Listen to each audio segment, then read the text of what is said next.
radio is broadcast on Mark Levin Show channel. Thank you for listening. Please subscribe to the channel. He's here. He's here. Now, broadcasting from the underground command post, deep in the bowels of a hidden bunker, somewhere under the brick and steel of a nondescript building, we've once again made contact with our leader, Mark Levin. This is Mark Levin.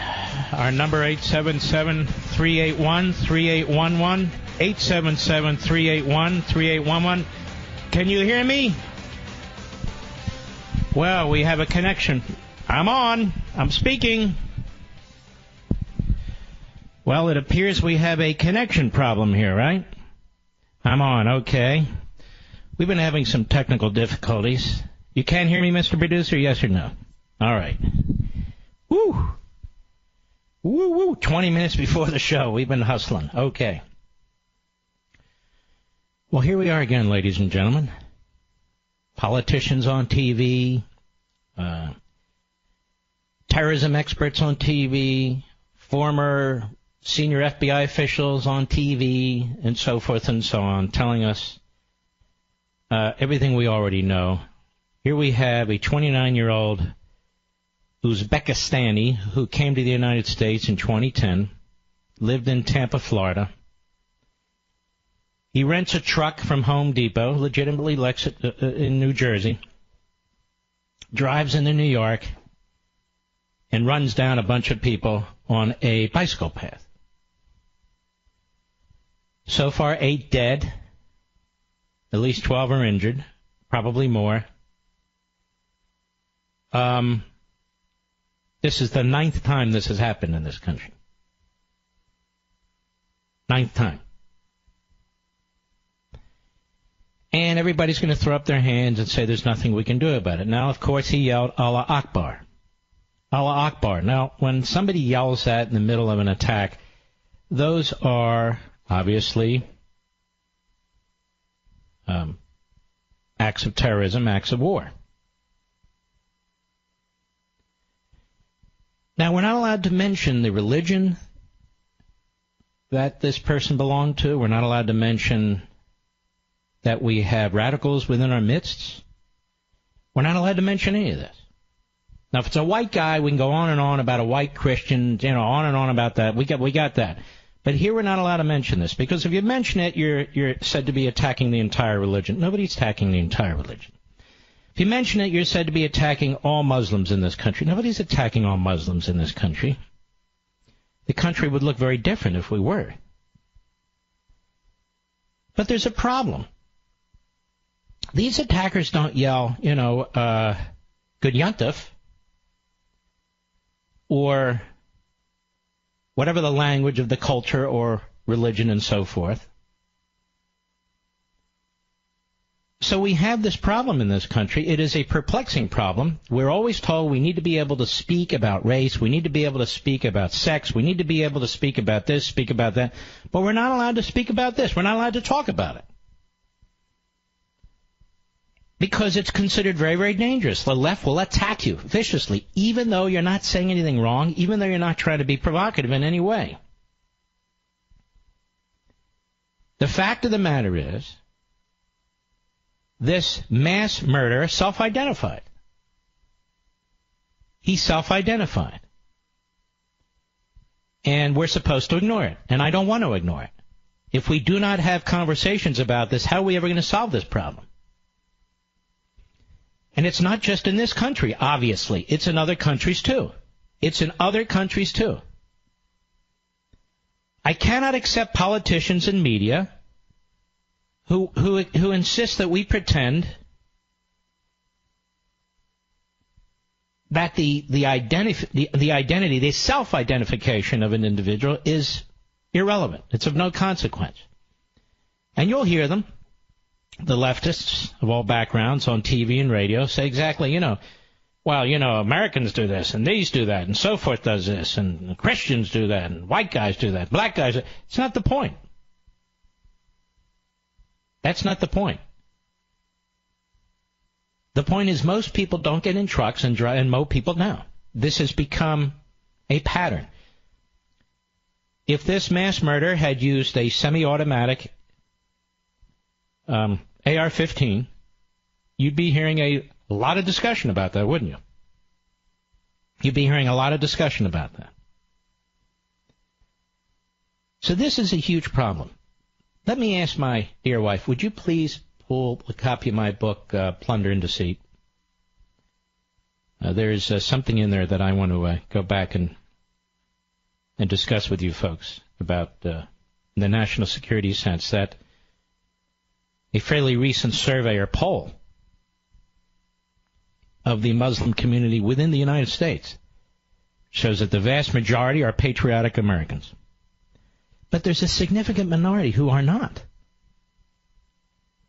who actually believe violence is an acceptable form of conduct under certain circumstances. Again, I want to be abundantly clear.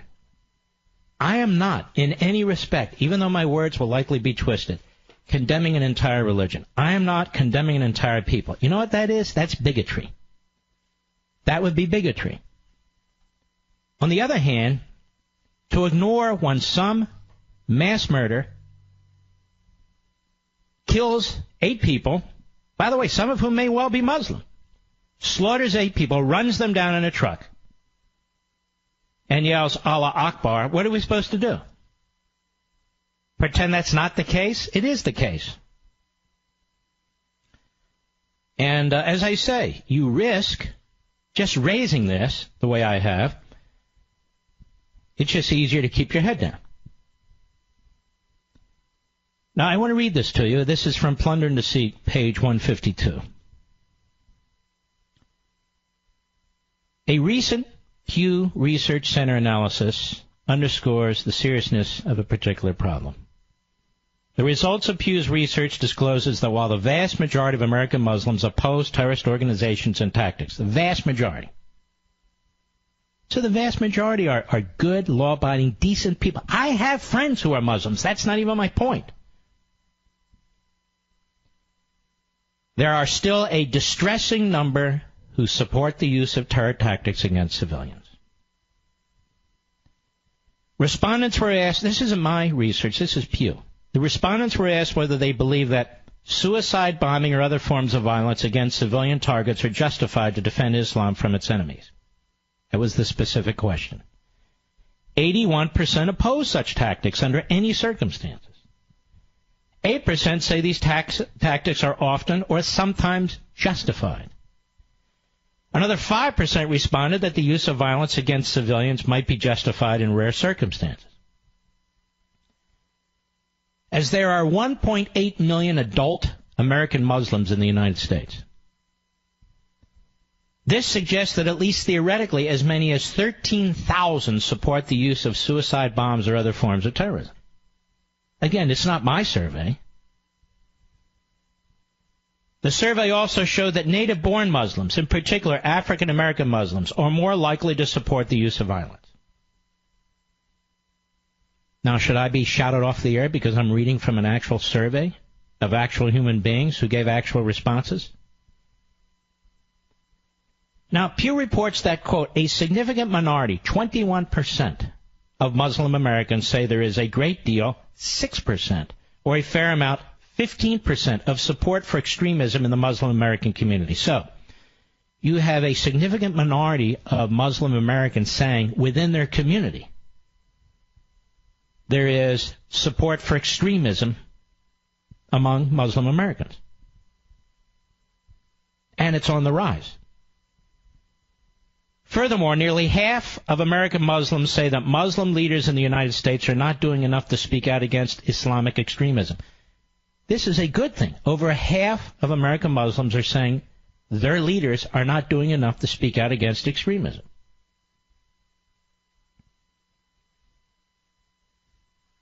And what you're going to hear again today is there's nothing we can do about this. The guy's an American citizen. If he is or is not, I have no idea. But he's living in Tampa since 2010. These are the early reports.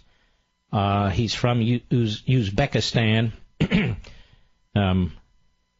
And that's all we know right now. That's all I know right now. In February 2015, that's not that long ago, the same day federal authorities in New York charged 3 Muslim immigrants with conspiracy to provide material support to the Islamic State.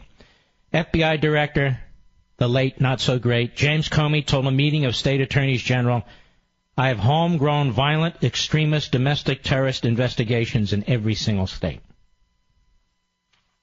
In every single state. In April 2015, the United States Attorney for Minnesota, Andrew Luger, who is a liberal, appointed by Obama, announced that 6 Somali-American men from Minnesota, all naturalized American citizens, were charged with planning to join the Islamic State, that they were part of a larger conspiracy that included friends and relatives. He further declared, quote, we have a terror recruiting problem in Minnesota. Now, I just gave you more information than you're going to hear all day long, all night long, all day tomorrow, all tomorrow night, all the next day, with respect to some of the problems that we're having. If a significant percentage, even though it's a clear minority, of a particular group of people, a minority, not the vast majority, but a minority that goes into the thousands, believes that violence is, or sometimes is, an acceptable response, then you got a problem. Then you have a problem. And I can assure you the mayor of New York City will not talk about the problem. I can assure you that virtually no politician will talk about the problem. I'm not talking about deporting American citizens or anything. That's not what I'm talking about. I'm talking about encouraging the more moderate voices and the more moderate forces within a particular group to act more aggressively, as well as the vast majority of individuals in a particular group who are law-abiding, patriotic Americans and so forth, to try and do more within these ethnic or religious or whatever you want to call us, them, community to address this. Because otherwise, what's the answer? What's the answer? It's no big deal. Somebody else's kid got killed or somebody else's mother was run over. Okay, it's going to happen. That was kind of the Obama answer. You know, these things happen. It's a tiny fraction of a small percentage of a tiny fraction of this. That. You know, it's amazing how much tolerance there is. But if he had used a semi-automatic weapon, then we'd be talking about gun control. Okay, 8 people were killed. There wasn't a gun involved. So what are we going to talk about now? I dare say what I just raised will not be talked about. And by the way, I don't want any idiots calling this show with their bigotry and everything else. I'm not in that. Want nothing to do with that. That is not what I'm talking about. I'm talking about the research that's been done by credible institutions where red flags have been raised. I'll be right back. Mark Levin.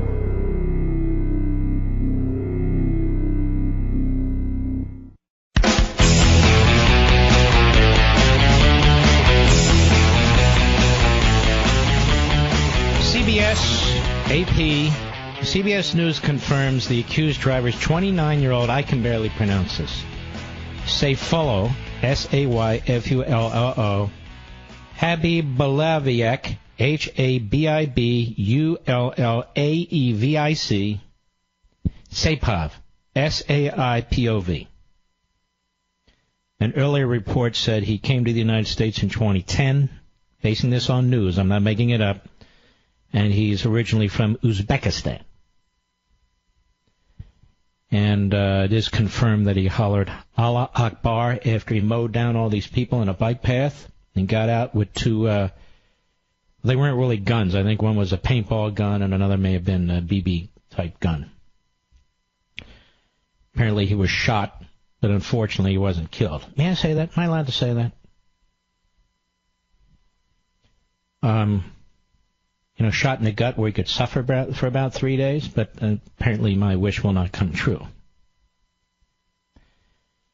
Now here is the mayor of New York City, Bill DiCamio, at a press conference today. Cut 12, go. Let me be clear that based on the information we have at this moment, this was an act of terror, and a particularly cowardly act of terror aimed at innocent civilians, aimed at people going about their lives who had no idea of what was about to hit them.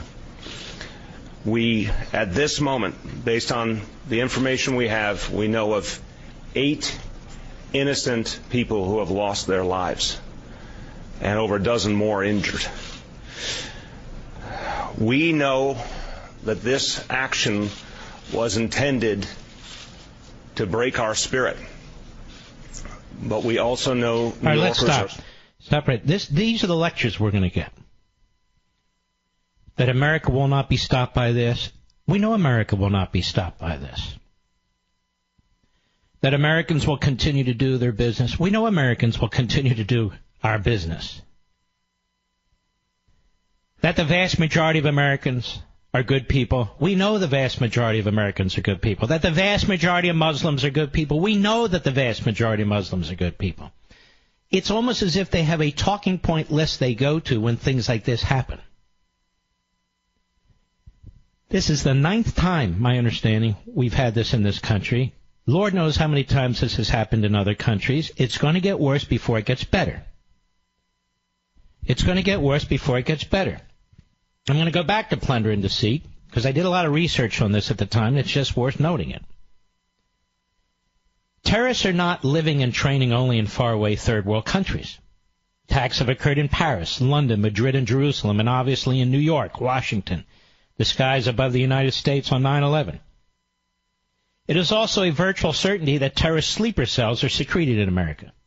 In 2009, former Director of National Intelligence Dennis Blair warned Congress that terrorist organizations, including Al-Qaeda and the Islamic State, are known to be working to radicalize Muslims in America.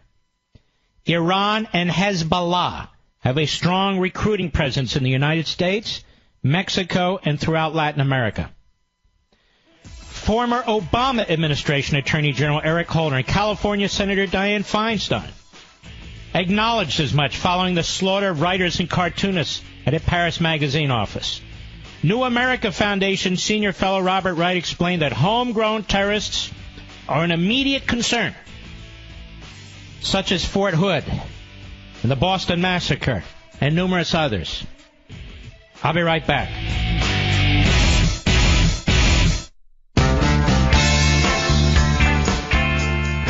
America's most powerful conservative voice, The Mark Levin Show. Dial in now, 877-381-3811. Here's de Blasio, Mayor of New York, earlier today. Go ahead. Let me be clear that based on the information we have at this moment, this was an act of terror, and a particularly cowardly act of terror aimed at innocent civilians, aimed at people going about their lives who had no idea of what was about to hit them. We, at this moment, based on the information we have, we know of 8 innocent people who have lost their lives and over a dozen more injured. We know that this action was intended to break our spirit, but we also know New Yorkers are strong, New Yorkers are resilient, and our spirit will never be moved by an act of violence, an act meant to intimidate us. All right, so the mass murder was shot. 8 people dead so far. He drove a rented pickup truck, is what I see, from Home Depot into the people in New York who were riding on a bike path. His name is Sayfullo Saipov of Tampa, Florida. But according to NJ.com, police stopped Saipov in Mount Holly Springs Borough, Pennsylvania, just south of Carlisle, Pennsylvania, in March of 2015. He gave police a Paterson, New Jersey address, according to court records. He also was stopped in 2012 in Palmyra, Pennsylvania, just east of Hershey, and also listed a Paterson address. He is, as I said, a Uzbek national. He came to the United States in 2010. We do not know his immigration status. And you can see videos posted online and so forth as the story is developing. 29 years old. So he came to the United States. Let's see. He would have been in his 20s, his early 20s. Right? His early 20s. 2010. He didn't come in 2007, so he's not a dreamer. Has to be before it's 07 and before, as I recall. So there you have it. That's all we know. I'm not going to keep regurgitating this. If there's new information, I will present it to you immediately. We are monitoring the wires. We are monitoring the relevant news programming on our mothership at WABC. I'm also monitoring it online. We're monitoring as well as on television screens and so forth. And by the way, do you know this is where most of the news gets the news? From one another. From one another. And that's rational because everybody can't be in the same place at the same time. Now, as I think about this is why I have to say the distraction of the President of the United States, the distraction of the President in his administration to deal with bogus political charges that have been criminalized, the diversion of law enforcement resources from the FBI to chase a crime that doesn't even exist. Collusion is not a crime. I dare you to find it anywhere in the criminal code. When these men and women can be doing other things to secure this country is appalling. Absolutely appalling. It'll also be very interesting to dig deeply into this man's background. Under what circumstances did he get to the United States? He wasn't some 4-year-old kid who came along with his mother or father into the United States. If he came in 2010, that means he came about 7 years ago. Maybe 7.5 years ago. And he's 29 years old. He's 29 years old.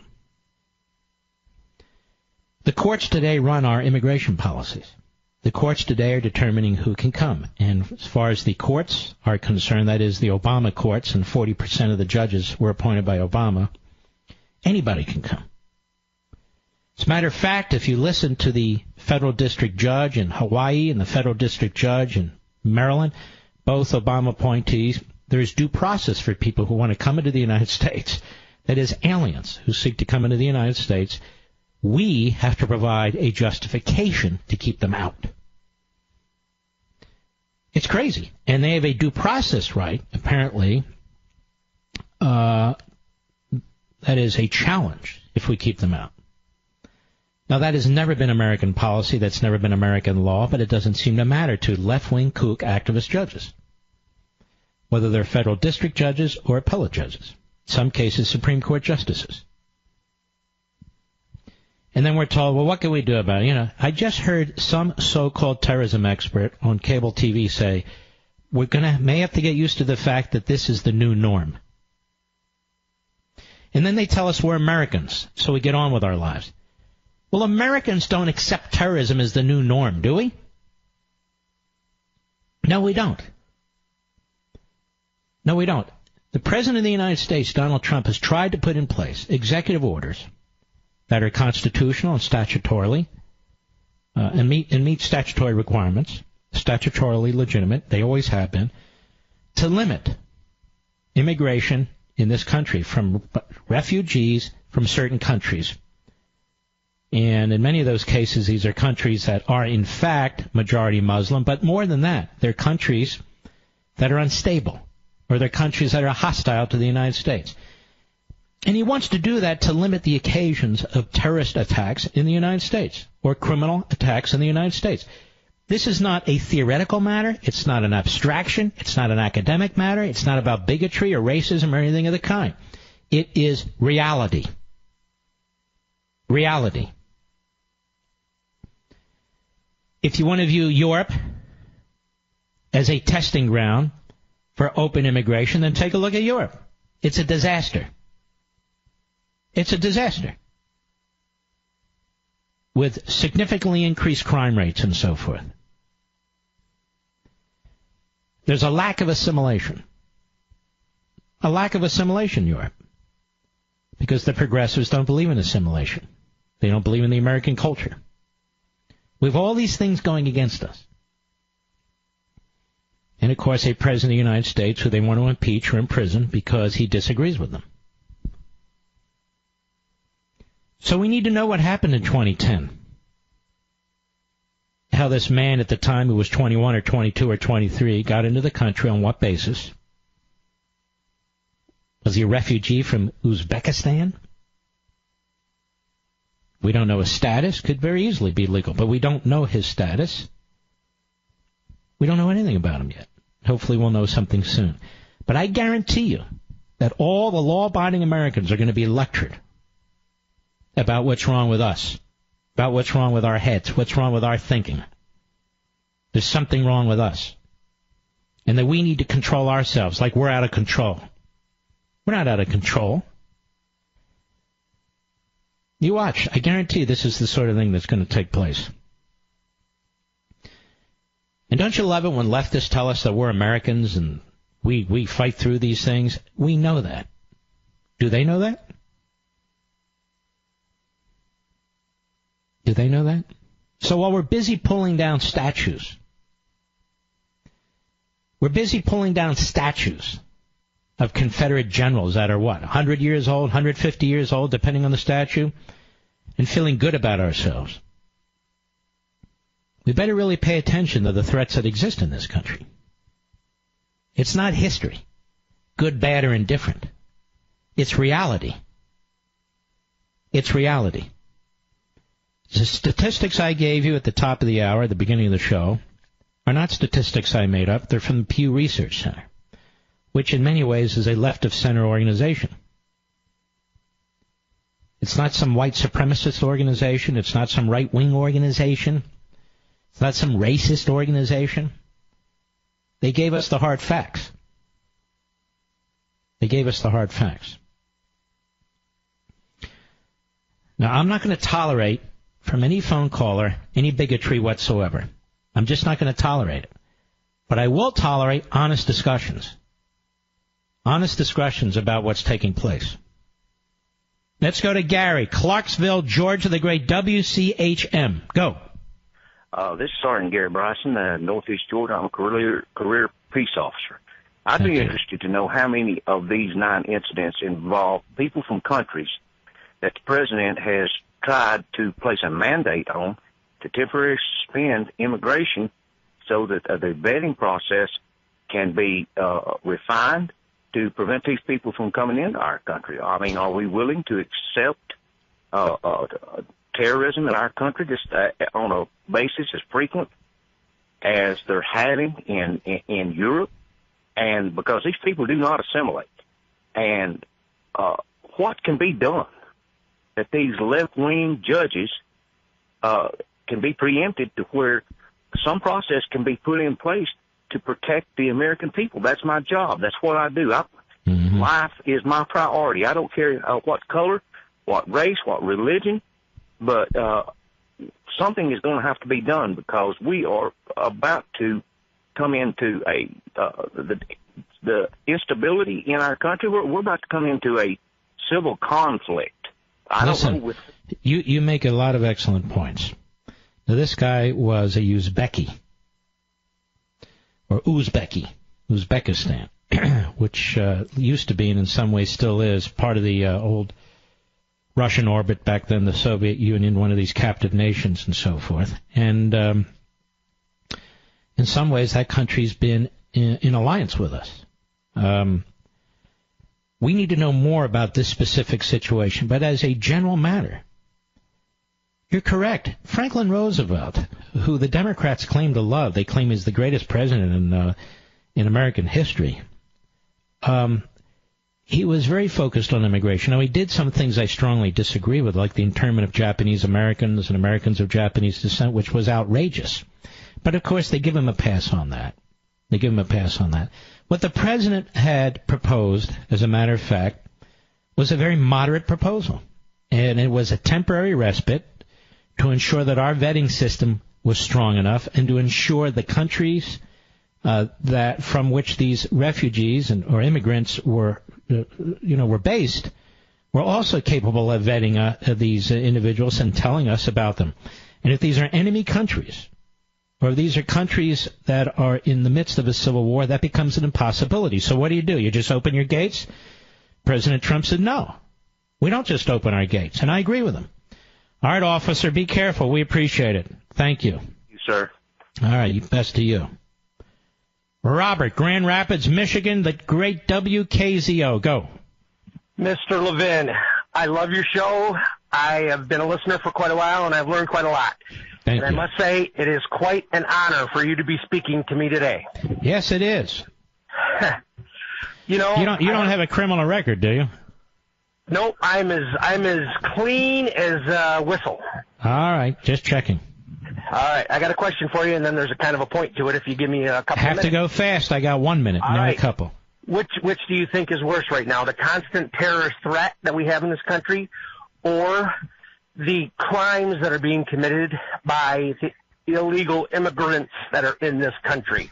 I read or heard somewhere, I believe it was on a couple of radio shows, that 40% of all the major crimes that are committed in this country Slow down. I don't know a couple of radio shows and giving you statistics. I don't know what that means. As to your question, which is worse? Well, sir, let me ask you something. If there's an act of terrorism that blows out our electrical grid, or there's an act of terrorism that blows up one of our nuclear sites, I would say terrorism is worse. I choose not to pick between one or the other. They both involve extreme acts of lawlessness. Open borders, that's not what the immigration laws provide for. Sanctuary cities, these are lawless cities defying federal law. They're using nullification much the way the Confederacy used nullification. And that is, they just claim to be on their own, and they don't care what the federal law has to say. Acts of terrorism, I would ask you, was 9/11 a horrific act of terrorism? Yes, it was. So I think it's irrelevant that we choose between the two. We shouldn't have to choose between terrorism and lawlessness. I want to thank you for your call. We'll be right back. Mark Levin.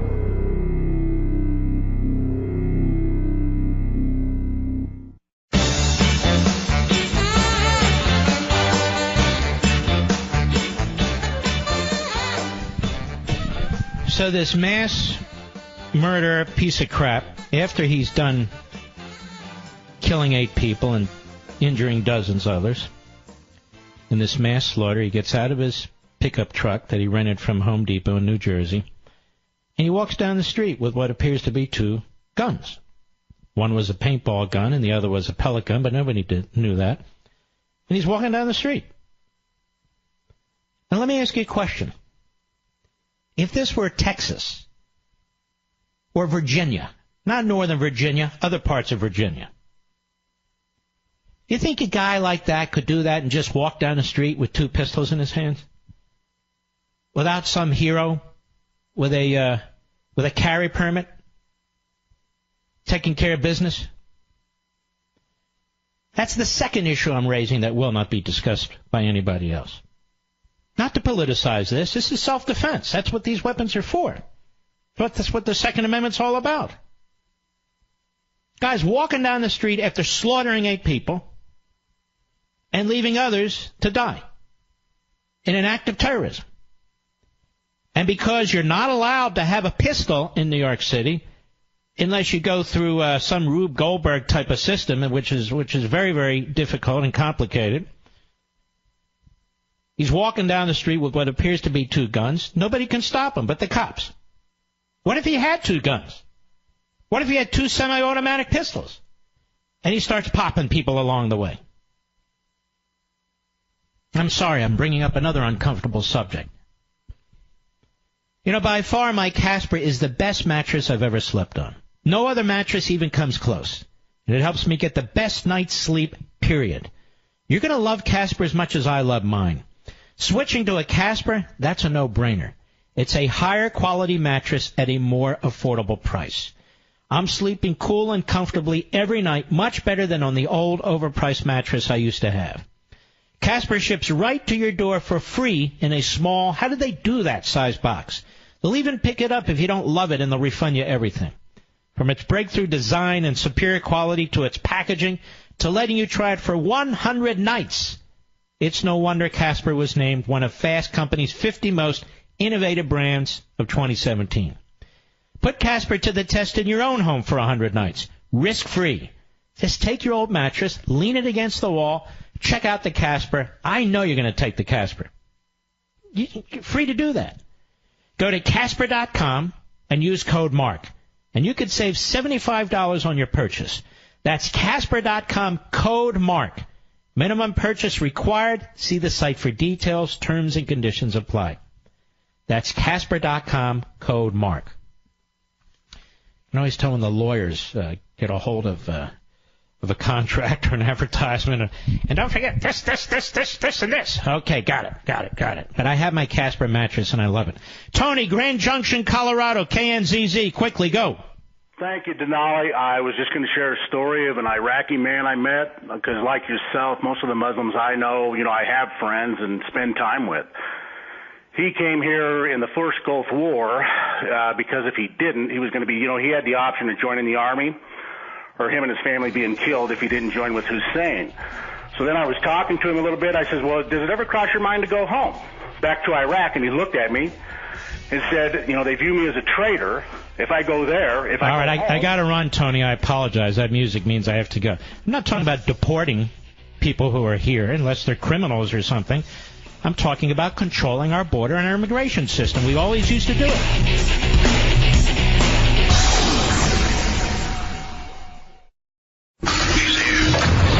He's here. Now, broadcasting from the underground command post, deep in the bowels of a hidden bunker, somewhere under the brick and steel of a nondescript building, we've once again made contact with our leader, Mark Levin. Hello, everybody. Mark Levin here. Our number, 877-381-3811, 877-381-3811. Now, those of you who are not from New York, let me explain what this mass murderer did. He entered the bike path at a street called Houston Street. Pronounced Houston, spelled Houston, but it's Houston Street. And he drove south, ramming bike riders and pedestrians until he rammed a school bus, injuring 4 in the school bus, at the only crossing street, Chambers Street. Okay? That's about a mile. That's 10 city blocks. That's a long drive. 10 city blocks. So now you have a better understanding. And also, you'll see video on TV or on the Internet. He's walking around, roaming around with 2 pistols in his hands, which we later learned was a pellet gun and a paintball gun. But you couldn't roam around like that in states that allow concealed carry. You roam around like that after slaughtering that many people and then slamming into a school bus, and you're walking around the streets because nobody's going to touch it because you have these 2 fake guns.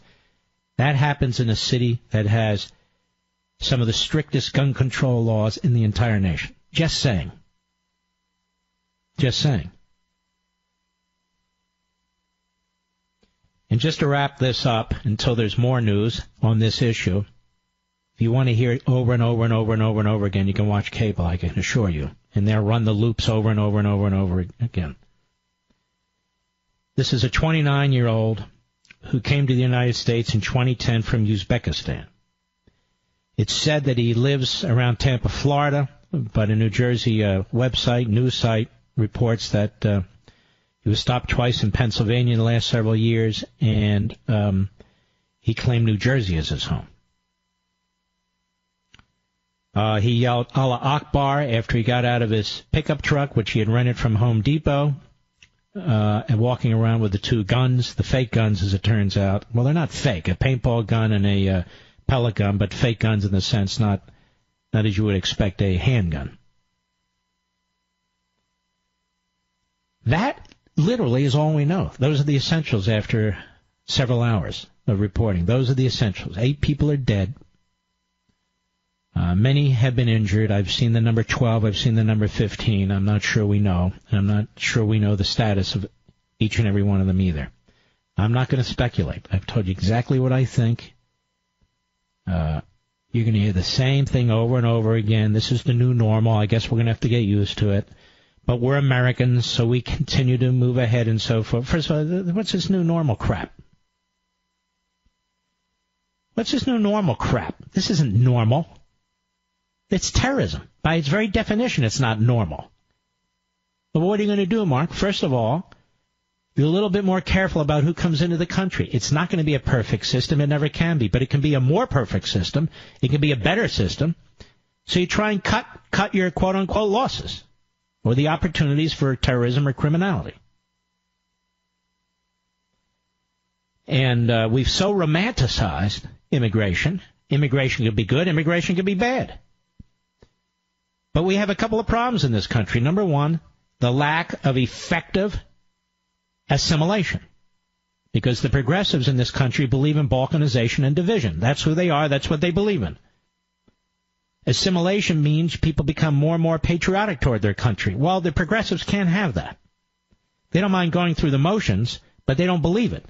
They want to fundamentally alter America, and they want to do it in many ways, including through immigration. So they're never going to agree to assimilation. They're never going to agree to respites in immigration.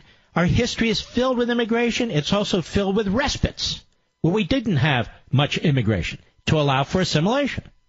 We don't do that anymore. Since 1965, there's been endless immigration, massive immigration.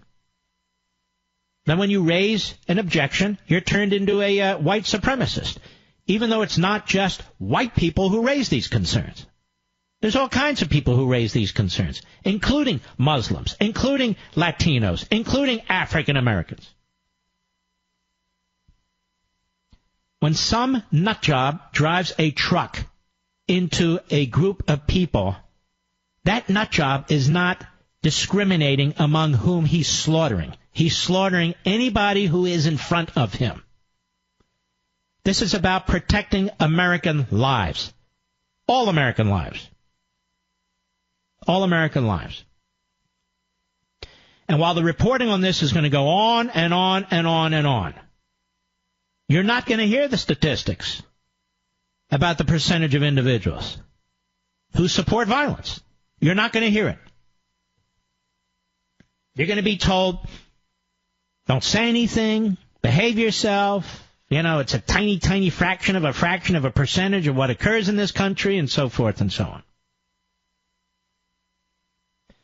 All the gun grabbers who immediately talk about gun control after a horrific slaughter like Las Vegas will not talk about gun control here because it doesn't serve their ideological, political purposes. You got this piece of crap roaming around the streets with 2 weapons in his hand, or what are considered weapons in his hands. And nobody can plug them. Because concealed carry in New York City is an incredible rarity. Rarity. He drove for almost a mile, 10 city blocks, over a mile. He's ramming people, bike riders, pedestrians, then finally slams into a school bus. If he had killed these people with a semi-automatic weapon, these members of Congress would be howling to the hills. We need to pass legislation, right? Wouldn't they be saying that? We need more gun control. The media would be doing the same thing. Now they're absolutely silent about actually doing anything about this. Now they're just reporting what took place. They're not talking about it.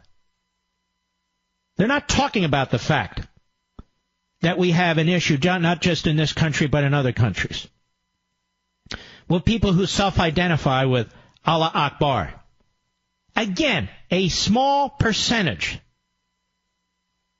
of refugees or immigrants from certain areas of the world, a small percentage of Muslims. Got that. I agree with that completely, 100%. But still, it's a small percentage, which adds up to 13,000 people who support according to Pew.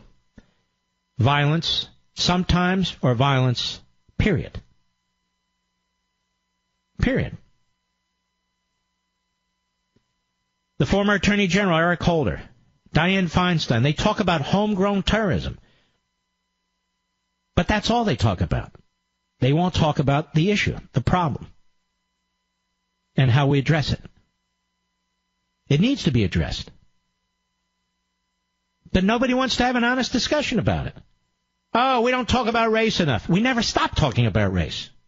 Oh, we don't talk about this enough. We don't talk about that enough. The fact is, we don't talk about this at all. Or you'll become a persona non grata. Or people will twist your words and try and destroy you. Or people will give you labels, racist, bigot, whatever. Even though it has nothing to do with this. Nothing. Nothing. I want to move on to a couple other issues. Obviously, we're not going to forget this issue. I also meant to tell you in the first hour, so I'll tell you now. I will be on Hannity tonight at 9:30 p.m. Eastern Time on the Fox News Channel. 9:30 p.m. Eastern Time on the Fox News Channel. And I will be there from our Florida Ronald Reagan TV studio. The Levin TV, CRTV studio. The Ronald Reagan studio in Florida. 9:30 p.m. Eastern Time. I really hope you'll watch because, I don't do a lot of this anymore. Sean asked me, I said, okay, the other day. I do not do a lot of this anymore. Because I've got Levin TV. Why should I do a lot of it? But there are a lot of wonderful hosts over at Fox. I'll start to name some. If I leave some out, I apologize. It's not intentional. Hannity and I, we've been shoulder to shoulder now for, I guess, 20 years. We're like brothers in many respects. One of us looks better than the other. One of us is smarter than the other. But, I don't blame him. Then we have our buddies at Fox and Friends. Kilmeade and Ducey are good buddies of mine. They're a lot of fun, too. They're good guys. Uh-oh. I started naming, and here we go. Who else? Who? Oh, Brett Baer. I love Brett Baer. First of all, he's a real journalist, so that's rare in America today. Just a nice guy. And he would like me to come on and be on the all-star panel. And I'm thinking to myself, why would I want to be on an all-star panel? How about just an all-star, one person? Who else? Oh, Pete. My wifey's whispering in my ear. Pete Hegseth. Great guy. I like him very, very much. And there are others, okay, whatever. There are many, many others who I like a great deal. But we'll save that for another day. That's not the point.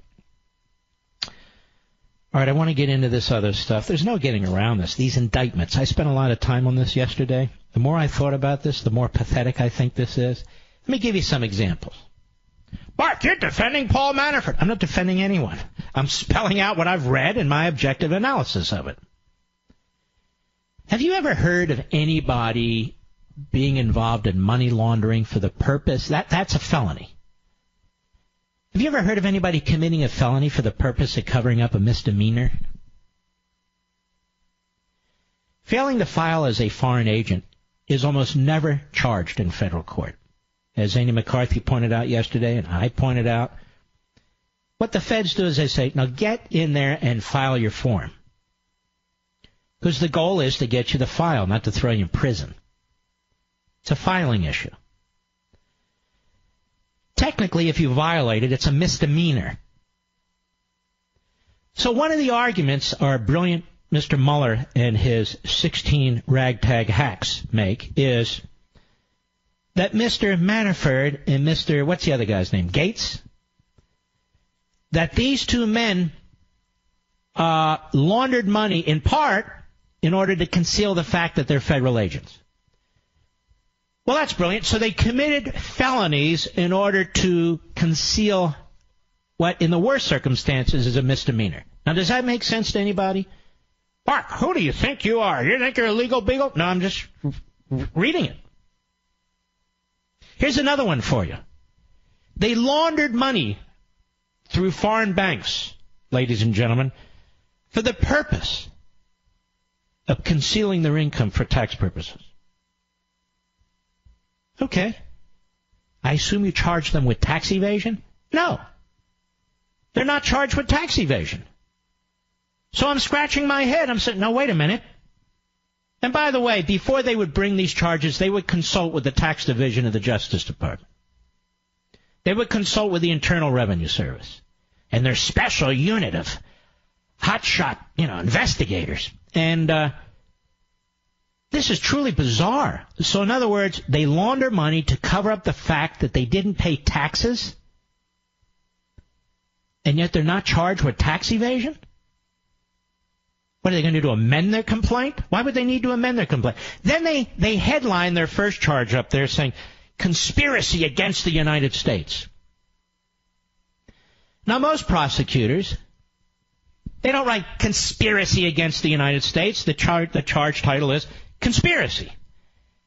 Because any violation of the federal code is a violation against the United States. That's the charge, right?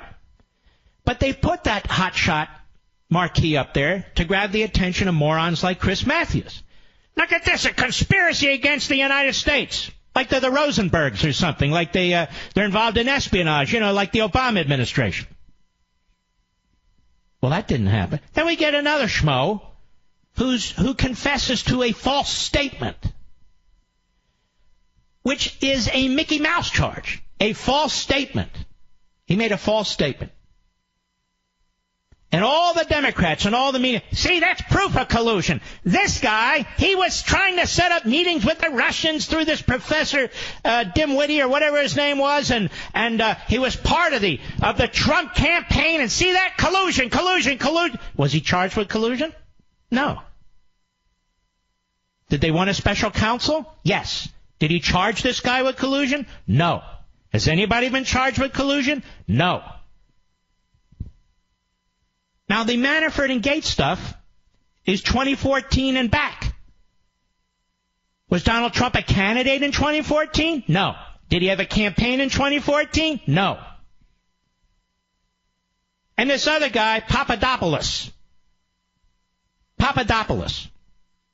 Did he actually get information from the Russians? No. Did he get emails from the Russians? No. Well, it's still the crime of the century. More when I return. Mark Levin.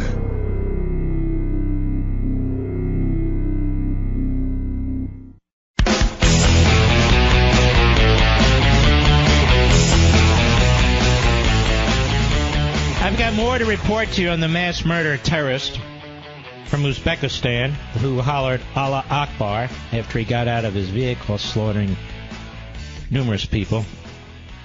ABC News reports he is from Uzbekistan, but listen to this. He came under an immigration program called the Diversity Visa Program. Did you know this existed? I know people who are familiar with immigration and practice that law. They are. I wasn't. The Diversity Visa Program. Now, what is that? That offers a lottery for people from countries with few immigrants in America. In other words, quote-unquote, underrepresented among the immigration visas, that are handed out. So this man came 7 years ago under the Diversity Visa Program because apparently we didn't have enough immigrants from Uzbekistan. In addition to an address in Tampa, he's also lived in Ohio and most recently, and this is the point, Paterson, New Jersey. Now, this diversity visa program, as best I can tell, the total number of diversity visa program individuals who are admitted into the United States changes each year. I don't know how long this has been in existence, but this is bizarre. To have a diversity visa program? A lottery system. A lottery for people from countries that are underrepresented here in the United States of America. That's how he came here 7 years ago, a diversity visa. So he's under a visa, a green card. Now, that doesn't mean it's permanent, right? Typically, that's for a set period of time. I assume we'll learn more at some point from somebody in the news media other than just regurgitation and looping the same video over and over and over again. From Uzbekistan, came here under what is called the Diversity Visa Program that offers a lottery for people from countries with few immigrants in America, underrepresented. I don't know why we have that program. That ought to be eliminated altogether. I'll be right back.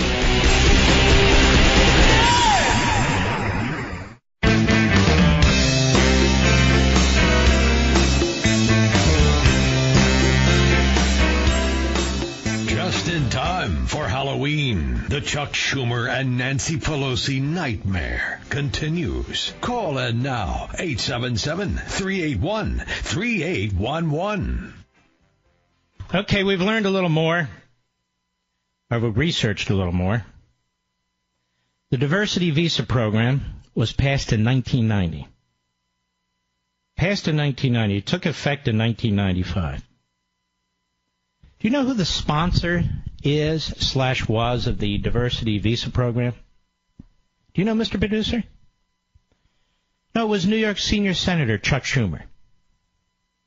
Chuck Schumer is the muckety-muck behind the Diversity Visa Program because Chuck didn't think there was enough diversity in our immigration system, and so we have a Diversity Visa Program, and you can thank Chuck Schumer. It took effect in 1995. Now, the number of diversity visa individuals who are allowed in the country each year is typically 50 to 55,000. 50 to 55,000. Do you know how you apply? You apply online. And it's free. You apply online. There's not even an application fee. And it's a lottery program. Now, of course, they still do, at least theoretically, checks to make sure you're not a out-of-the-closet terrorist, member of ISIS or Al-Qaeda or some drug cartel or whatever. Right? So this man came. You're learning more from me. I'm telling you right now, I'm watching these cable channels. They're not even talking about this stuff. They'll get around to it because they're hearing us now, right? So he came here under a diversity visa program. That's a lottery program for people who come from underrepresented countries, whatever that means. And this idea was hatched by Chuck Schumer, the senior senator from New York. And as I understand it, it was passed in 1990 and it took effect in 1995. And people apply online for free. And 50 to 55,000 people a year, each year it's slightly different, are accepted into the diversity visa program. And we certainly hit the lottery here, didn't we, with this guy from Uzbekistan.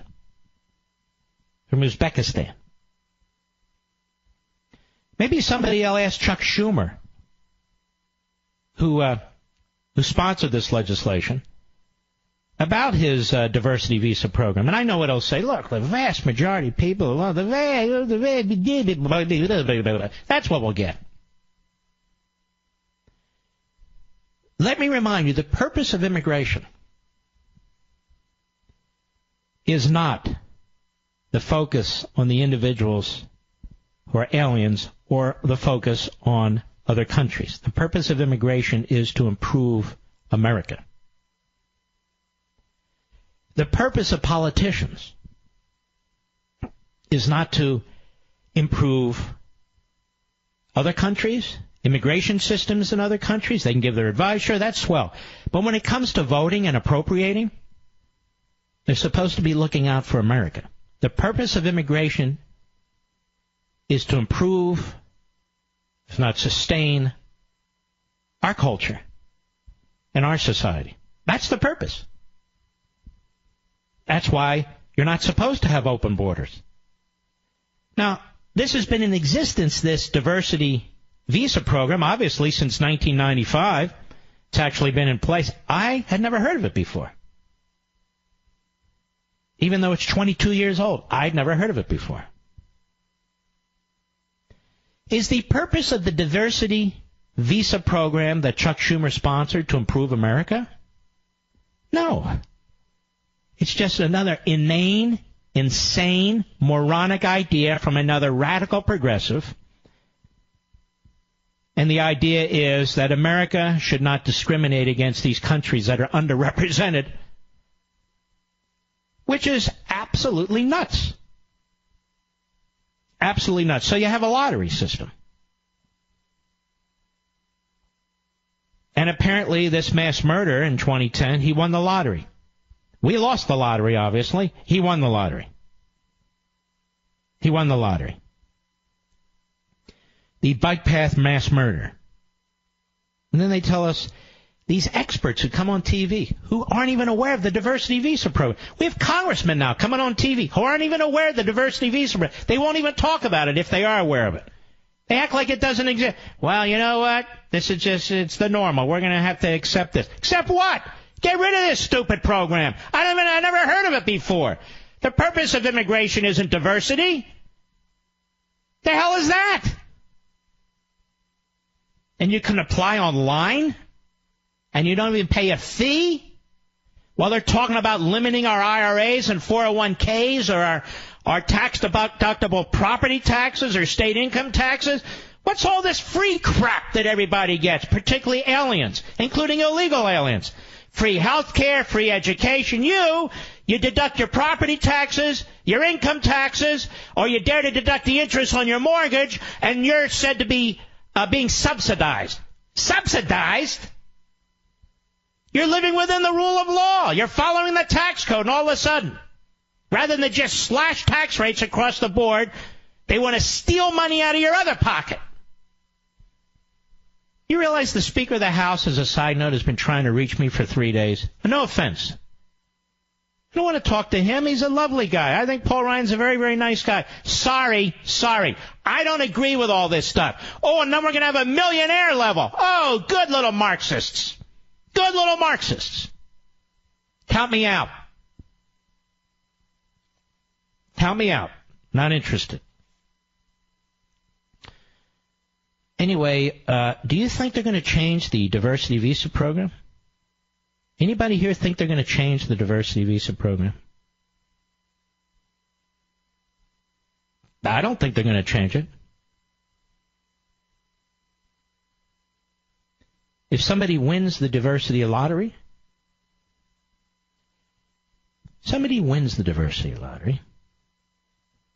what happens? Somebody wins the diversity lottery. Come into the country? Do you know if somebody wins the diversity lottery, he or she gets a green card, do you know they become a permanent resident? They're not here 3 years, 5 years, 7 years, 10 years. They get to stay here permanently. So there's not even a trial period under the diversity lottery. You behave yourself for 10 years, maybe you get to stay here forever. No, it's you won the lottery, welcome to America, you get to stay here permanently. Did you know that? Well, you know it now. Now you know about the diversity visa program. You know about the lottery for underrepresented countries. And now you know if somebody wins the lottery, they get a green card to stay here forever. Forever. They won the lottery. In this case, we lose the lottery. I want to tell you about Optima Tax Relief. Life is very stressful, even worse when the IRS is after you for back taxes. Now, you may not think you owe back taxes, but they may think you do. You agonize when they'll show up, seize your bank account, put a lien on your home, or garnish your wages. It was even worse for Lori. Lori was engaged, but knew bringing $25,000 of IRS debt into the marriage was no way to start her new life. Lori did something really smart. You know what she did? She called Optima Tax Relief. Optima stepped between Lori and the IRS, analyzed her case, and uncovered some game-changing facts that allowed them to settle her case in her favor. When Optima told Lori that her IRS problems were over, she called it the happiest call of her life, and her wedding was back on. Even though she didn't invite me, just saying. Optima has resolved over $500 million in tax debt for their clients, and they're A-plus rated with the Better Business Bureau. That is tremendous. Getting your life back starts the moment you call Optima for your free consultation. Here's what you do. It's toll-free. Call 800-499-6300. 800-499-6300. That's 800-499-6300. Optima Tax Relief. There is no better. They are the pros. All right. I think we have learned a lot tonight together, have we not? All right, let's see what kind of callers we have here. Let us go to Michael, Sussex, New Jersey, who disagrees with me on the great WABC. What is there to disagree with? Michael? Hi, Mark. I don't disagree with you. It's just I'm all for controlling immigration, but realistically, this guy 7 years ago is when he came to this country. He's been in the country for 7 years. So why didn't he do this right away? It didn't take 7 years for him to hatch up this team. Well, first of all, there's no perfect system. I've already said that. And no, it didn't take him 7 years. But we now know a program he came through is called the Diversity Visa Program, which sounds like an insane idea, which it is, because it comes from Chuck Schumer, who was the main sponsor of this program in 1990. It came into effect in 1995. 50 to 55,000 people a year come into this country from underrepresented countries. They apply online. They don't have to pay even a application fee. Once they're in this country, they're here for life. Does that make sense to you, sir? That makes perfect sense, but it's just really... Makes no sense whatsoever. I don't believe these people should be here for life.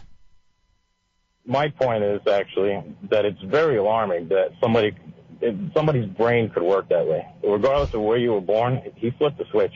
It could be anybody. Of course. But what are we supposed to do? Kick our feet up and watch the World Series and que sera, sera? You believe this is the new norm? This is not the new norm. Now, this guy would not be here but for the diversity visa program. That doesn't mean we stop all guys, but this guy would have been stopped. He would never have been here. And I don't understand you get to stay here for the rest of your life stuff. What's that all about? I agree, but it's just super alarming that this happened. You know. Yes, I agree. All right, my brother, I appreciate your call. Another disagreeer, Simon, Long Valley, New Jersey, the great WABC. Go. Hey, Mark, I want to speak to you again. Listen, I understand where you're coming from with your immediate reaction to what is the diversity lottery, because a lot of people don't know it exists. I am the beneficiary of the diversity lottery, which I always found somewhat absurd. I came here legally, sponsored by a company on an L visa. I did a master's degree, and I had a student visa for a while.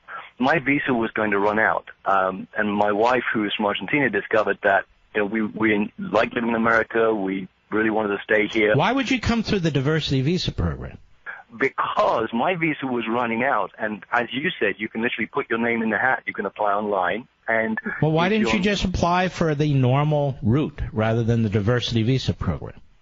Because we wouldn't have been allowed to, because actually, you said, people can't stay here forever. When my visa period ran out, we would have had to leave the country and then reapply. So the diversity lottery, in a way, was an opportunity for us to, let's say, jump the queue. Sort of seemed unfair, which is why I don't really agree, actually. Why didn't your employer sponsor you for a permanent stay? I left that company, and then I became a student, and then I set up a Okay, but you made these decisions, right?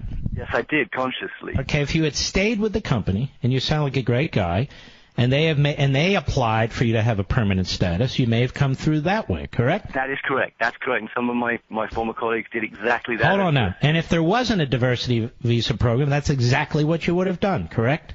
Or I would have had to go back to the UK or Argentina. But that's your decision. I'm saying you had a route to take, if you wanted to take it, or go home. That's correct.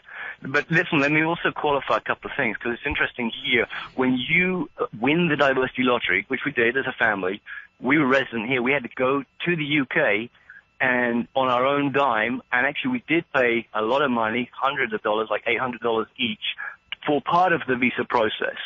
We also had to take X-rays. We had to give blood. We had to do all kinds of things. And we sat in front of a consular, advisor and a consular agent, and they seems like a pretty cheap price to get into America permanently.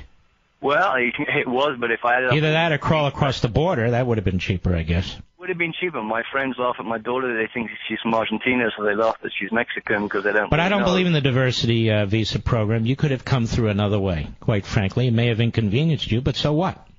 We could have done. I think American citizens are inconvenienced all the time. They should get rid of the lottery. It doesn't make sense. There's a better way to do it for sure. I agree. Don't get mad at me. I got to run. We'll be right back. Mark Levin.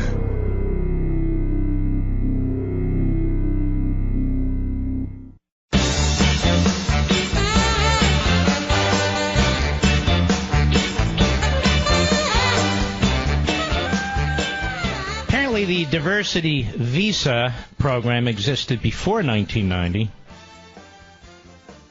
But it became permanent in the 1990s under the Schumer sponsorship. That's what we're learning. I got to learn more about this because this is, to me, nuts. Absolutely nuts. And I know people are going to call me who've been accepted under the diversity program and so forth, the vast majority of whom are wonderful people, law-abiding citizens and so forth. I just think it's nuts. Blindster. I'm very proud to be partner with Kyle Cox, the owner of Blindster.com. I love his entrepreneurial spirit, and I love letting you know about the best quality products from independent businesses like Blindster.com. By the way, that's blindster.com. Blindster.com is the only company I endorse for custom blinds, shades, and shutters. Why? Because I know you like to do things yourself and you want to save a lot of money. Kyle showed how to measure for and install custom-made high-quality blinds myself, and I saved a bundle in the process. Kyle has a personal fitter-free guarantee, too. If for any reason your blinds don't fit, even if you messed up, Blindster will make the new sizes needed for free. You only pay shipping. And get this. When you enter promo code MARK at checkout, you'll get 40% off your entire order every time. Why not try buying treatments for one window today? Try one window and see how easy it is.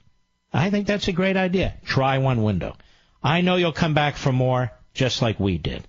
It's Blindster.com, blindster.com, promo code MARK at checkout, so you get 40% off your entire order. That's Blindster.com, 40% off, promo code MARK. All right. Daniel. Atlanta, Georgia, the great WYAY. Go. Hey, Mr. Levin, I'm really excited to talk to you. So Thank I was you, telling sir. the caller, right, and I'm really sorry. Americans, I don't know if I'm allowed to use the word, Americans are getting screwed. I got the DV program. I'm from West Africa, and this is the way it works. So you're supposed to apply, only you, right? So this is what we'll do. A guy will go and get like 25 young women, and they will all apply each, and then you put your name as their husband. Because once one person in the family wins, you can bring your wife, you can bring your kids, you can bring everybody with you. So that's what we used to do. So instead of having one chance in a million, I have one chance in 25. And guess what? I know some friends of mine that brought in their younger sisters, their siblings, and acted that they're their kids. So I'll come in with my younger sister. I'll say she's my wife. That's how I'll fill the form. Oh. And then I'll bring all my family members, my nephews, my cousins, my nieces, and say, oh, I have 8 kids. And guess what? Everybody gets a green card. You know? Mm-hmm. So I'm like, man, I wouldn't even allow them to do that to me in my own country. You know, I understand. I've come here. I love this country. I worked hard. In fact, 3 years after I came to this country, I was making a 6-figure income. But I finally figured it out. Democrats do not love this country. I'm telling you the truth, Mark. That's all I got to say. Well, that's a great call. I really appreciate it, Daniel. Thank you very much. Well, we learn something every day, don't we? I knew nothing of the diversity visa program. I have to admit, I don't pretend to be an expert on every dot and tittle that's in the immigration laws. But there you have it. All right, folks, a lot more when I return.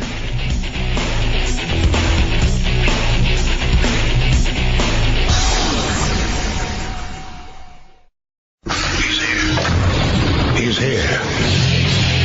Now, broadcast Broadcasting from the underground command post, deep in the bowels of a hidden bunker, somewhere under the brick and steel of a nondescript building, we've once again made contact with our leader, Mark Levin.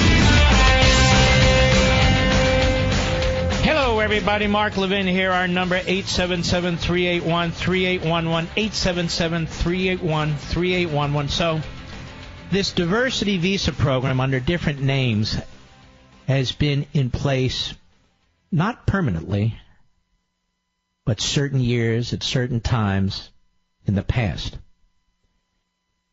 It was made permanent and codified as a result of a 1990 law, the Immigration Act of 1990. The sponsor was Chuck Schumer. It took effect in 1995. Now it is codified. It's law. And approximately 50,000 people from so-called underrepresented countries play what's called this lottery. And they go online and they apply to diversify, at least within that pool of immigrants, immigration in this country. So they get green cards, permanent residency in the United States. And by the way, once you get that, you can also eventually qualify as a United States citizen. And you heard the gentleman who called from West Africa, originally now an American, he used the program, and he said people cheat. They bring in other family members. They do all sorts of stuff. I wasn't going to discuss this all night, and I wasn't planning to. I had other things prepared, but this is something I think is important now. Because the mass murderer who slaughtered the people on the bike path in New York today came into this country in 2010. He's 29 years old, so he was 22 or so at the time, under this lottery system, and got permanent residency, a green card. And he's from Uzbekistan. Joseph, Brooklyn, New York, the great WABC. Go. Hello, Mark. Yes, sir. I wanted to first tell you how what a thrill it is to speak to you. I listen to you religiously. I find your show very. And I'm calling because I actually am an immigration lawyer, and I'm a rare breed. I'm actually probably one of the only conservative immigration lawyers that you'll find in New York. My brother. You're the one. I'm sorry? You're the one. I'm the one, yes. I walked into the federal building, and I'm under siege. But I just wanted to – it was my understanding that the DV lottery, I think a major sponsor or a major backer of it was Ted Kennedy. And I think at the outset, I think they allocated a huge portion of the country or the worldwide visas went to Irish people. So when they tell you that, it's based on achieving diversity, I don't even think that that's true. Mm-hmm. I think that he was, that was a sop to his people. Well, it's certainly true today because this guy came from Uzbekistan. Right. And just when I heard that, it just just brought to mind that your monologue on what a joke it is. I thought was very well taken, and Now you're an immigration lawyer. You're familiar with this diversity visa program. Is it abused? It certainly is, yes. I mean, ironically, I actually filed a case for somebody today. I mean, these people did it legitimately, but there's people that do double entries, and even though they have all these, safeguards in place to eliminate fraud and abuse, people get through. But I think the biggest takeaway from this whole incident is that, Mr. Trump, when he, wanted to put in his bans, or at least vetting people from certain parts of the world, seems that he wasn't wrong on that. Mm-hmm. Now, they'll never give him credit, but you're right. The American people know he's right, but you got these Obama judges everywhere, and they are form shopped. You'll have a DA or a solicitor in a particular city, or you'll have an attorney general in a particular state, and they know how to form shop to get the kind of judge that they want, and that's what's been going on. They go to Seattle, they go to Honolulu, they go to Baltimore, And it's amazing. It's amazing, though, because it just seems that you would think just by chance that every now and then one of these cases would go to a conservative judge, but it seems like every single time the judge who gets the case happens to be a big lib. Isn't that amazing? It is. It's just gaming the system, yeah. And 40% of the federal judges were appointed by Obama. It's amazing, and that's something that really needs to change. I mean, now that Republicans are allegedly in control, although they're not really using their power, it's something that really needs to change. Did you hear the gentleman from West Africa who came in through the diversity visa program, and he said it is abused all the time? He knows people who claim, as an example, that their sister is their wife, and they bring in loads of family members under these fraudulent pretenses and so forth. I've seen it, and I'm aware of it, and it's I think the whole thing is a joke. I mean, it's part of this liberal BS where you have to, diversity, but I think when they claim this, it's not really diversity. It's they have a goal in mind to basically bring all these people in so that they can vote Democrat and achieve a permanent majority. I think that's really what's driving it. I do too, because if these people were voting Republican, do you think the Democrats would be backing this? No, they wouldn't. They wouldn't care at all. And that's why I think when they talk about how they're, these bleeding heart liberals talk about how, devoted they are to immigration, I think they're full of baloney. I think it's just they're doing it to achieve power. That's all it is. All right, my friend. Appreciate your call. I'm taking all the disagreeable ones, too, here. We have Andre, Phoenix, Arizona, Sirius Satellite. Go! Hey, Mark, long-time listener, first-time caller. Thank you. I do want to agree with you on the part where you just said that if the people coming in on this visa, if they knew that these people voted Republican, they would oppose it. I totally agree. If Chuck Schumer knew me as a deplorable, he would end the program right away. Right. On the other hand, what I do want to say about the visa lottery, and it is a lottery on the face of it, is while it is officially a lottery, I've always met people that have benefited from it that were basically already in the system somehow, like the previous caller that was a student, or my own family that was in the immigration process for about 10 years before they actually got the diversity visa and got their let me see if I understand this. So if you go through the normal process, it would take you 10 years, but if you go through the lottery process, it's faster? It is. But wait a minute. Let me just slow you down. Is it a lottery or isn't it a lottery? Well, it is a lottery as far as who gets the visa and who doesn't. I know my dad applied in 3 different years, and the third year is obviously when he actually obtained it. So from that aspect, it is a lottery. But I do think there is some manipulation at the USCIS level or something where they basically say, okay, this person's been trying to get over here for so long, let's give them the visa. It's one of those lotteries where it's not. Wouldn't it be better to fix the legitimate processes than have this backdoor system, this lottery system? Absolutely it would be. I recently went through the normal system as a U.S. citizen trying to bring my wife over here, and it was an absolute nightmare. It would be so much better to actually fix the system to actually pick and choose who we want to get over here rather than. Well, look, I've told many people the fastest way is to just crawl across the border. All right, Andre, I appreciate your call very, very much. I really do. Louis, North Hollywood, California, on the Mark Levin app. How are you, sir? I'm doing great, sir. It's an honor to speak with you, sir. Thank you very much. Yes, my reason for calling is I understand 100% on the assimilation part. Mm-hmm. I was born in Mexico. I've been raised here all my life. I'm legal. I'm a resident from here. But on the assimilation part, I have a bunch of friends that are Hispanics too, cousins, relatives, that don't understand one bit of what assimilation means. So every time I bring it up, it's like I'm speaking another language. And that surely comes from when I was going to junior high.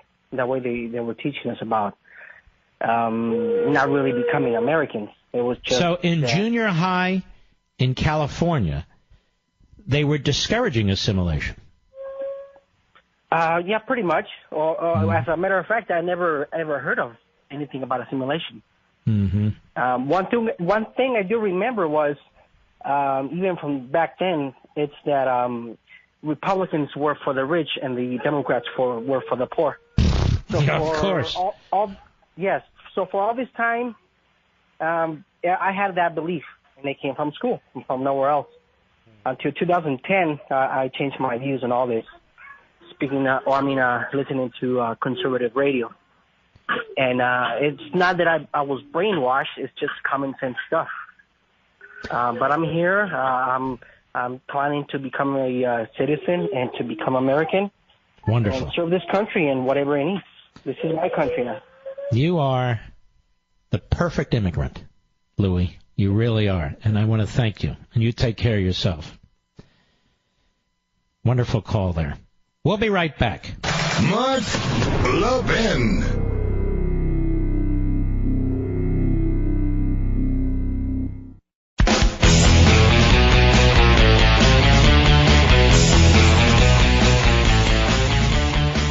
I'm glad you're listening to this show, ladies and gentlemen. We've apparently started a national conversation. It's all over social media, Twitter and Facebook and so forth, about the diversity visa program.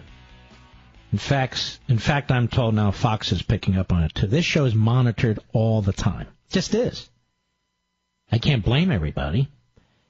But the diversity visa program is now a part of the national conversation. The last 20 or 30 minutes, we've been talking about it, for an hour or so now? Mr. Producer tells me, open your mic, Mr. Producer. What's happening? Twitter's burning up over this subject? He doesn't know how to open his mic. Okay. But is that what you just told me? All right. So we're now going to have a national discussion about this, and that is very, very important. That's very, very important. So we're going to have a national discussion about the diversity visa program. And we'll be told, well, what do you mean? Reagan did it and this one did. I want you to understand the facts.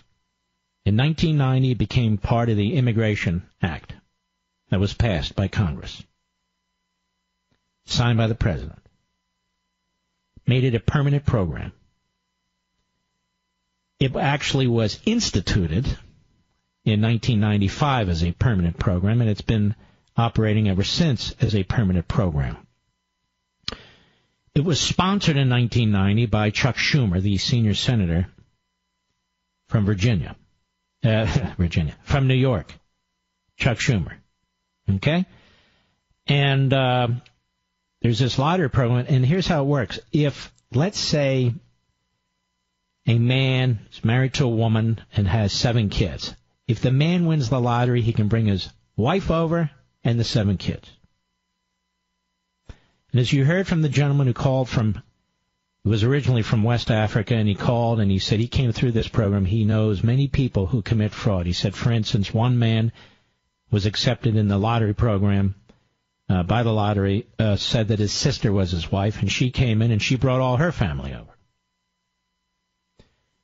So there is this stuff going on. And, of course, the theory behind the diversity visa program is to have a diverse immigration population to include underrepresented countries. Now, this is not the purpose of immigration, to include underrepresented countries, underrepresented individuals. Immigration, the focus isn't even on aliens. The focus is on American citizens. What is best for America? That's the history of immigration in this country. Not what's best for some other country. That is not the way it's supposed to work. And yet that's the way it's defined all the time. That's the way it works in this country. So we have triggered a national discussion now about the diversity visa program, and it's an important discussion to have. Let's go to Gabriel in Pennsylvania, Sirius Satellite. Go ahead, Gabriel.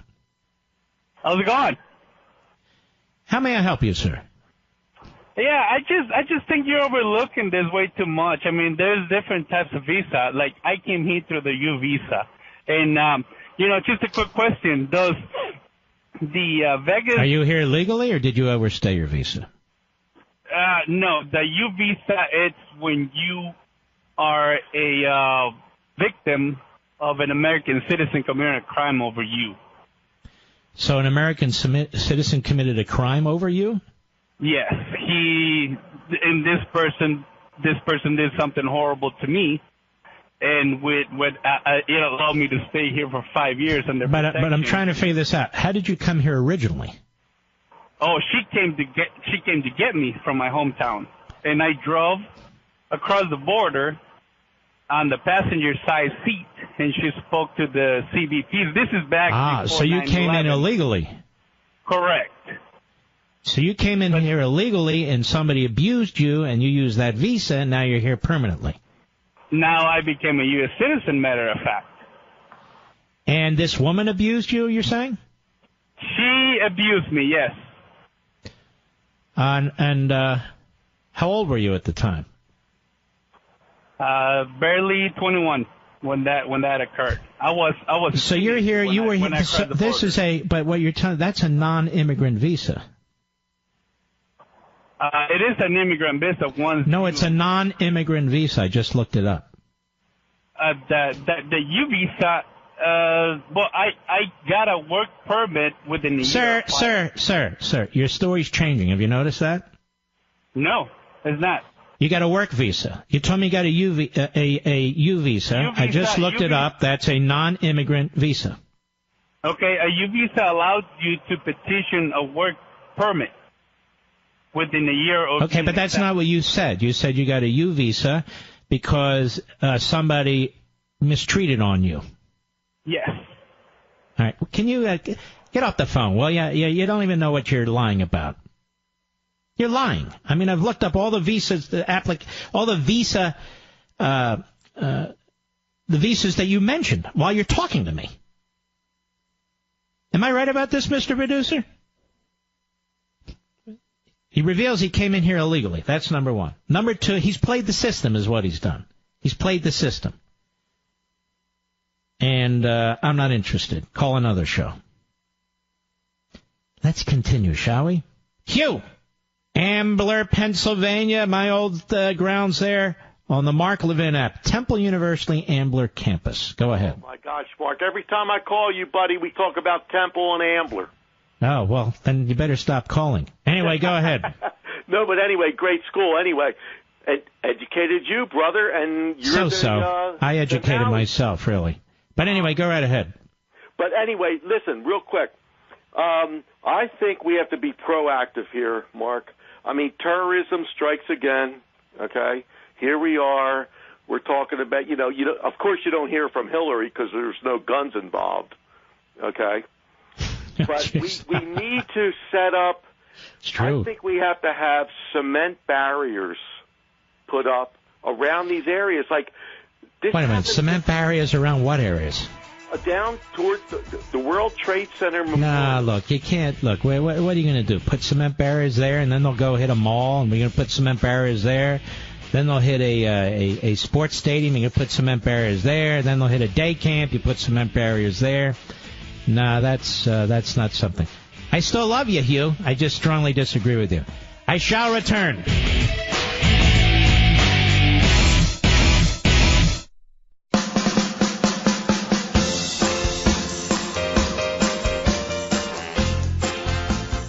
Constitution Man, Mark Levin. Call him now at 877-381-3811. In need of great talent for your business, but short on time? Well, you don't have to get lost in a huge stack of resumes to find your perfect hire, you know. You just need the right tools, smarter tools. With ZipRecruiter, you can post your job to over 100 of the web's leading job boards with just one click. So you can rest easy knowing your job is being seen by the right candidates. Then ZipRecruiter puts its smart matching technology to work, actively notifying qualified candidates about your job within minutes of posting, so you receive the best possible matches. No wonder 80% of employers who post on ZipRecruiter get a quality candidate through the site in just one day. ZipRecruiter, the smartest way to hire. Find out today why ZipRecruiter has been used by growing businesses of all sizes and industries to find the most qualified job candidates with immediate results. And right now, you, my listeners, you can post jobs on ZipRecruiter for free. That's right, free. Just go to ZipRecruiter.com/Levin. That's ZipRecruiter.com/Levin. One more time to try it for free. Go to ZipRecruiter.com/LEVIN Levin. All right, we'll continue on this a little bit, but I want to hit a few other things. So they got this guy, George Patapopoulos. So they have this guy. He's like 29 years old, 30 years old, and they get him to plead to a false statement. They don't charge him with collusion. There is no crime for collusion. There has to be something else. In other words, colluding about a crime. And the Democrats think this is incredible evidence of collusion. Now, when it comes to Hillary Clinton campaign and the DNC pouring millions of dollars through a front man, a lawyer called Mark Elias, and their favorite law firm, Perkins Coie, to Fusion GPS, run by a bunch of former phony journalists, some of whom have close ties to CNN, among other journalists. And then they pass along money. They hire a ex-British spy who in turn, see all the levels of deniability they've created, who in turn turns to, among others, apparatchiks in the Kremlin. And we've connected all the dots. Now all the dots are connected. And they put together this dossier, which is basically a 35-page piece of crap. The most outrageous, disgusting statements and smears about Donald Trump. And they get it to the FBI. And the FBI acts on it. The FBI is so impressed with this, planted originally by the Clinton campaign and the DNC, quite frankly. They're so impressed that they want to hire the guy and pay him money, except he's revealed, and then they decide it's probably a bad idea. Nonetheless, people believe, as do I, that in part, if not mainly, this 35-page smear, this defamation, was used ultimately to bring us Robert Mueller, the special counsel. Now, they call this opposition research within the Democrat Party, not collusion, not any. What's the big deal? Hey, what's the big deal? But you got this guy, he's 29 years old. He's trying desperately to set up meetings between the Russians and senior members of the Trump campaign, and it never happens. He's told he can get access to all kinds of emails involving Hillary Clinton, and it never happens. The professor he was apparently conspiring with in Great Britain says, none of this ever happened. I don't even know what the hell this is all about. This is a true exaggeration. Exaggeration, it's all in the prosecutor's charge. It must be true. Remember, the prosecutor says what the prosecutor wants to say. If you don't go to trial, you're really not challenging the facts, okay? But the Democrats think, finally, we have the evidence that we've been looking for. I'll give you an example. And by the way, Democrats, I mean media hacks, too. Here's Bernie Sanders on Late Night with Seth Meyers. I know you don't watch this, neither do I, so I'm playing it for you. Cut 3, go. It's a big deal, Seth. Let's stop there. It's a big deal, Seth. Big deal, Seth. Go ahead. And by the way, why is he concerned about collusion with Russia? This clown had his honeymoon in Moscow. This clown borrowed the ideology of the old Soviets and spews it forth today. Oh, I'm a social democrat. Now you're a schmuck. Go ahead. It's a big deal, Seth. Bob Mueller, who, let us remember, was appointed to the FBI director by George W. Bush. Now, this is another ploy. These guys hate George W. Bush. They hated him when he was president. But now they love him. Hey, look at this, the gold standard. The guy was appointed by George W. Bush. Now, I know I wanted to impeach him. I know he lied about Iraq. I know he did this. But now I like him. Go ahead. Appointed by Obama. A man who has a whole lot of bipartisan support across the political spectrum. So what? He's still a schmo. So what? He's still a schmo. Go ahead. He's given the assignment of determining whether or not the Trump campaign colluded with the Russians to undermine American democracy. No, he wasn't. His assignment is determine if any criminal act took place. And if he believes it did, then to make his case to a jury. That was his job. You idiot. Go ahead. And today is a major step forward with the indictment of Manafort. The indictment of Manafort. Now, the indictment of Manafort, ladies and gentlemen, is 2014 and before. It's 2014 and before, long before Donald Trump was a candidate. So he couldn't have colluded with the Russians. Long before. Now, who was the bipartisan FBI director in 2001, 2002, all the way up to 13? Who was the FBI director appointed by George W. Bush and Barack Obama? Who was it? His name was Robert Mueller. So all during the time that Robert Mueller was the director of the FBI, Robert Mueller never brought or recommended any charges against Manafort. It's a big deal. It's a big deal. Bipartisan. Big deal. Go ahead. We'll see how the process works out. But I worry very much about by the way, one other thing I want you to know. In this indictment, 31 pages long, I know I read the whole thing, Donald Trump isn't in the indictment. The Trump campaign's not in the indictment. The Trump family's not in the indictment. The general election's not in the indictment. Because the allegations about money laundering and failing to file papers, all of that occurred between 2006 and 2014. The big step, Seth. Seth's there like an idiot. Yes, that's true. Yes, that's true. I'm a comedian. Yes, that's true. Go ahead. Attacks that we're seeing every day in a variety of ways, not only from the Russians on American democracy. We have a president who clearly does we not... have attacks from communists in our own country, you jerk. Like Bernie Sanders. You know what his initials are, don't you? BS. Exactly. Like Bill Jefferson Clinton. B.J. Clinton. Go ahead. Stand the Constitution of the United States. A president who attacks the media every day, and media has a very important role to play in our democracy. Oh, I see. So he attacks the media, and that's very destructive. No, the media are destructive of the media. They're pathetic.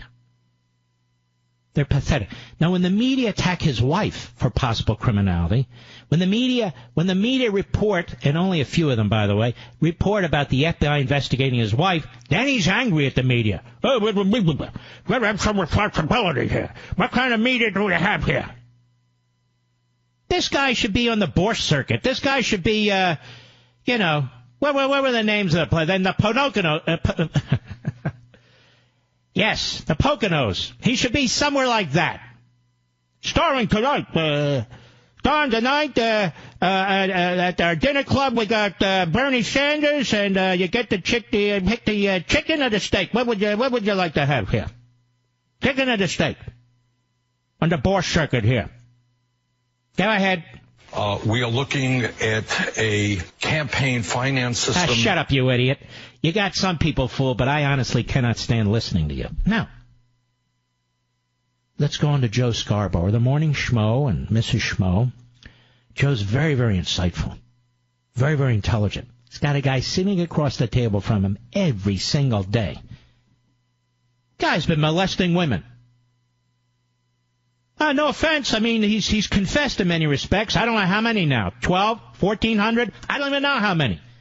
And by the way, all this stuff going on out there in Hollywood and the media, whatever. So anyway, guy's sitting across the table. And Mr. Sherlock Holmes here doesn't even know what's going on. Do you, Joe? And, of course, Joe has clean hands. I would never suggest otherwise. Let's hear what he has to say. Cut 4, go. We've been hearing from critics of the special counsel, from Robert Mueller, that they're leakers. They leak like this. And then you get the first indictments out, and Trump and everybody else are like, oh, this has nothing to do with the campaign. And then, boom, then we get the other shoe drops. And, my gosh, you sit there going, oh, they arrest, wait, what are you rambling about, you idiot? You don't even make any sense. I know you got your capos sitting around the table there.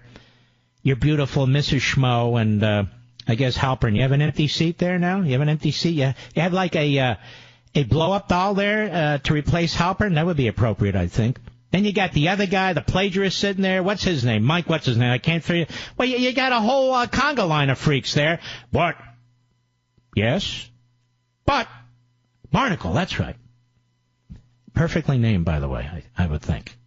Go ahead, Scarborough. When? And they've held it for this long. It shows Bob Mueller runs an extraordinarily tight ship. What are you talking about, you slobbering fool? They're leaking like hell. Shows that Bob Mueller. Bob. They must be, Bob Mueller. Bob. My buddy Bob, he runs an extraordinarily tight ship. How does he know? He doesn't know. He just knows that Bob Mueller runs a tight ship, much like he and Mrs. Schmo run a tight ship over there at the good ship Mark Halpern, as I understand it. Now, clearly this wouldn't be over but for Chris Matthews. Part of the conga line of freaks over there at MSLSD. Nobody speaks as quickly as Chris Matthews and can spew that spittle on your shoes as fast as he can. Cut 5, go. I thought the Times, which has been unbelievable in reporting this. Stop. They're not reporting anything. Somebody leaks to the Times and they regurgitate. Wow, what great reporting this is. My God. You know what good reporting is, you schmo? A reporter puts his life on the line or her life on the line. They're in North Korea. They're trying to figure out what's going on. Here, the guy sits by his computer, waits for an email to come in. Oh, look at this. It's a leak. And this idiot, wow, what great reporting at the New York Times. I've never seen anything like this. Says the former Tip O'Neill propagandist. The former Jimmy Carter propagandist. Go ahead. I thought the Times, which has been unbelievable in reporting this, the sidebar piece by Peter Baker today was unbelievable. It basically blew apart the whole Trump defense. Let me see if I understand this.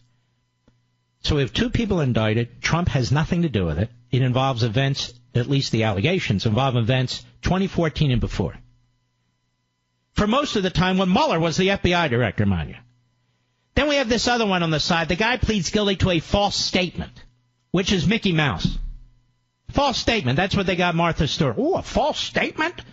To a false statement, right? Nothing there about collusion, nothing there about the Russians. There's stuff put in there, but he's not charged with it. Hey, this blows the whole Trump defense to high heaven. What blows the whole Trump defense to high heaven, you schmo? You're not schmo. That's the morning schmo. You putz. Go ahead. The defense was there was no Russian effort to influence our election. Well, that wall fell a long time ago. With 17 U.S. agencies said, yes, they did. And now saying our campaign... Stop. Do you hear him slobbering right there? You hear the spittle, foam that's all forming? Sharp teeth coming out? He's got a face for Halloween, this guy. He really does. Go ahead. To do with colluding with them, nothing to do with flirtation. And now we have his son-in-law a long time ago. Now this guy, Papadopoulos. What are you rambling about, you idiot? You probably have more connections with the Russians than Donald Trump ever has. I'll be right back. Mark Levin.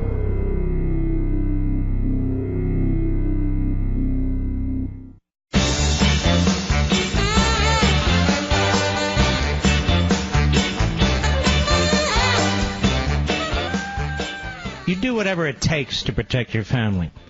But one simple mistake could land you with a mountain of legal fees and lifetime bars, behind bars, or even worse, actually. Owning a gun for protection shouldn't be intimidating, overwhelming, or confusing. Heck, it's your right. That's why I've joined forces with the USCCA to give my listeners their complete concealed carry and family defense guide, 100% free. It's 164 pages of life-saving information you can't find anywhere else.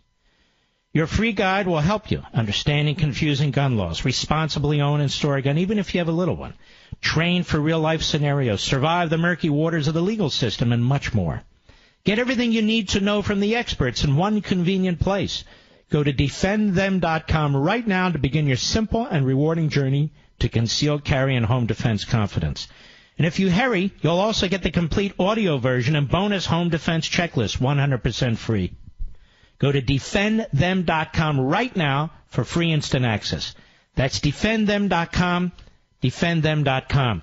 I want to go to Bill in Alexandria, Virginia. He's on the great WMAL. He's retired expert on counterterrorism. Bill, go right ahead, my friend.